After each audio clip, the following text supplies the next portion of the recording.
Les réseaux sociaux sont-ils devenus des lieux de dépravation des mœurs, un moyen de déshumanisation? Ces questions méritent d'être posées. Ces derniers temps, des images particulièrement choquantes sur des corps ou blessés appelant à l'aide circulent sur ces médias sociaux.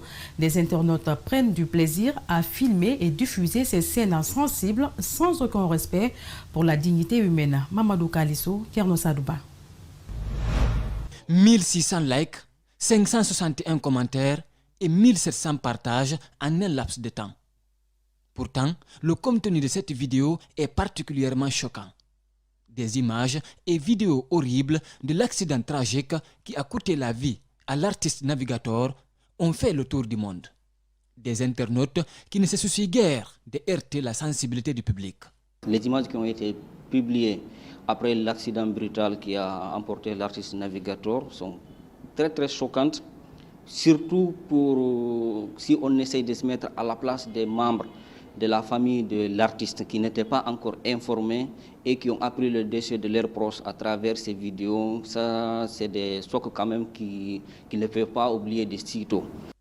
Actuellement, beaucoup de citoyens apprennent la mort de leurs proches via les réseaux sociaux. Des vidéos et images amateurs particulièrement déshumanisantes sont diffusées. Le respect de la dignité humaine est le cadet de leurs soucis. La course au scoop et les likes sont leur motivation. Oui, c'est pourquoi même il y a certains aujourd'hui qui estiment que le scoop est mort, dans ce sens que les citoyens qui sont beaucoup plus en contact direct avec les événements se permettent eux-mêmes de les relayer, alors que par le passé c'était plutôt aux journalistes d'aller courir sur les lieux.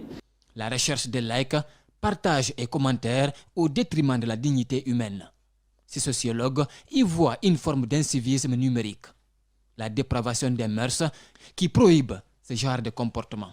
On n'expose pas le corps humain, quelles que soient les circonstances.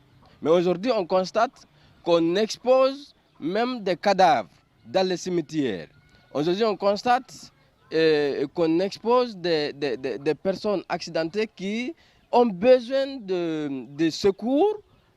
Au lieu de les secourir, on se met à prendre des images et à publier en direct. Et on s'en félicite.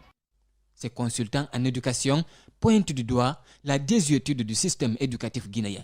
Il est complètement en déphasage avec l'évolution du monde. Il interpelle. Aujourd'hui, quand on parle d'incivisme, ce n'est pas seulement le comportement dans la rue, le comportement en famille, le comportement avec ses semblables. C'est aussi le comportement dans les médias sociaux et aussi les médias traditionnels.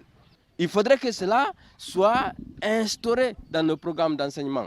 Nous sommes des Africains. Donc tout ce que nous devons faire sur les réseaux sociaux, il faudrait que ça reflète nos valeurs culturelles. Il faudrait que ça reflète nos valeurs sociales. Il faudrait que ça reflète nos mœurs et nos us. C'est extrêmement important.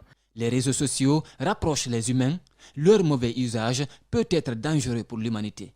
L'ancien président des États-Unis, Barack Obama, a déjà interpellé la jeunesse africaine en ces termes. Si vous voulez être quelqu'un demain, méfiez-vous des réseaux sociaux.